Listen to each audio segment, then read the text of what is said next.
Calling all detectives.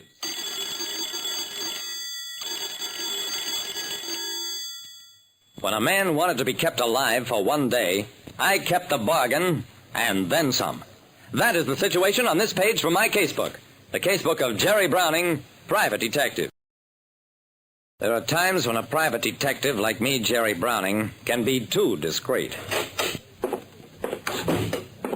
The youngish man who walked into my office announced, "I'm Nate Batko, the Celery King. Control 90% of the celery that's sold in town." I see.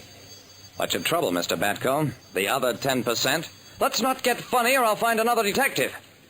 Sorry again. Suppose you tell me the trouble. Certainly. I need protection for the next 24 hours. I see. What happens after 24 hours? You ask too many questions. I'll pay $200 if you keep me alive 24 hours, even out of town. After that, I'll take care of myself. Let's see the color of your money. 100, 150, 2. Okay, let's go. Where? For a nice long ride.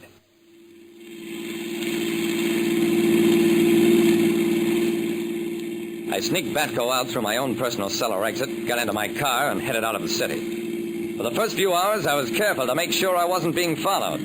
When I was sure, I relaxed. Hey, do you intend to drive me around for 24 hours? Sure. That's better than spending the rest of your life in a grave, isn't it? When the Celery King wanted me to keep him alive for 24 hours, I did. By driving him for 12 hours from town and then 12 hours back. Okay, Batko, it's the end of the 24 hours with an extra half hour free. This is where you got in. This is where you get out. You certainly aren't the friendly type. You didn't hire me to be friendly. And after 24 and a half hours, I need sleep. Goodbye.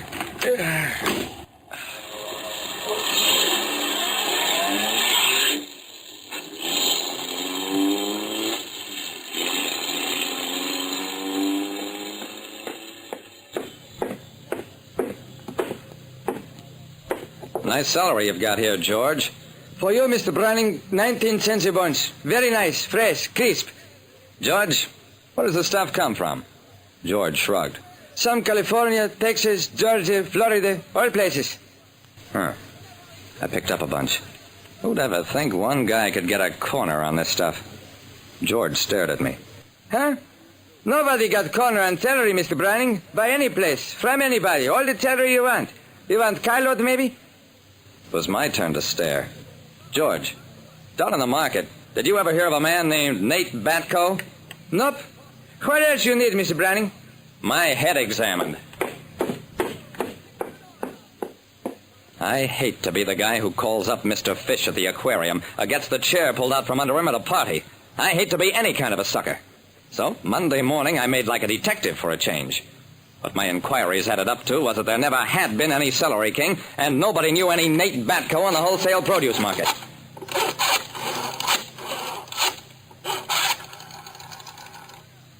Mr. Cooley, did you call me at any time late Monday or early Tuesday?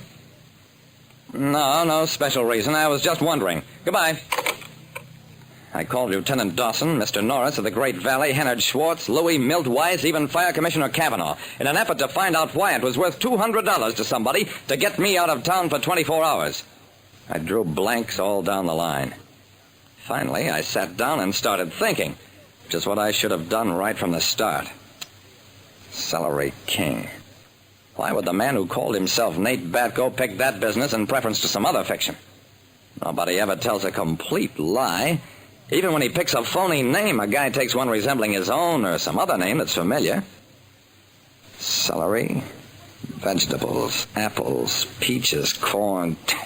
I wrote the word celery down and stared at it. Celery. Celery stalks. Stalks? Trap. Stalk somebody and trap him. Me? A potential client. Somebody who wanted my aid who'd be stalked to my office and trapped. That's too silly. If a potential client was to be kept from me, there'd be 100 ways of intercepting him before he ever reached my office. Why bother getting me out of town and rousing my suspicion unless...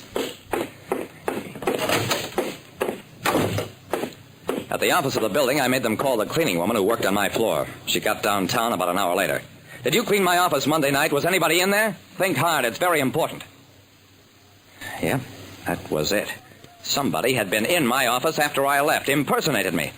Oh, fine. There was somebody in town who had taken what he thought was my advice, or was being represented in who knows what kind of a case by a bogus Jerry Browning.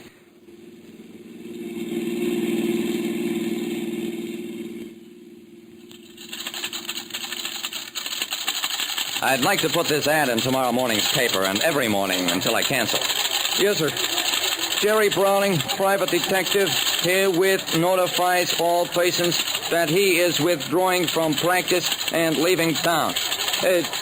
Mr. Browning, if you're going out of business, you'll have to pay in advance.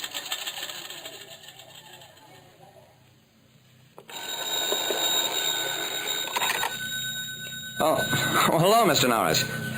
No, don't pay any attention to the ad. I'll explain later. Hello? Mr. Eldridge. Oh, no, I haven't got a cold. That's my voice. You want your bonds returned? Sure, they'll be returned. What's your address again, Mr. Eldridge? I'll be right out.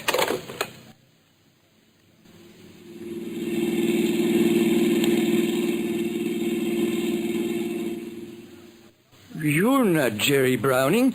I gave Browning $25,000 in negotiable bonds to guard for me. My nephew and niece are trying to have me declared incompetent. Want my money.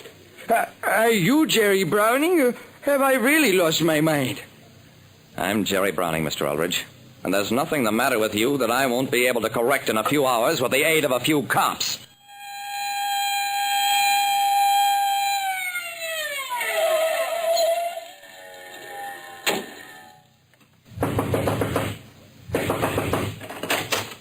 Hello, Mr. Cabot, alias Nate Batko. You ought to read the ads. The price of celery and stalking has just slumped. Will you come quiet, or can I slug you? He came quietly. And a couple of hours later, so did his sister, Natalie Cabot. The names fitted fine. After that, we got the guy who'd been hired to impersonate me. They each drew 3-year sentences for intimidation and theft. I recovered the bonds and earned a fine fee from old Mr. Eldridge. Much more than enough to pay the expenses of a special mailing to all my clients, explaining that I wasn't going out of business. Like I said, when a detective gets so discreet that he doesn't ask enough questions, he can easily wind up right out of business.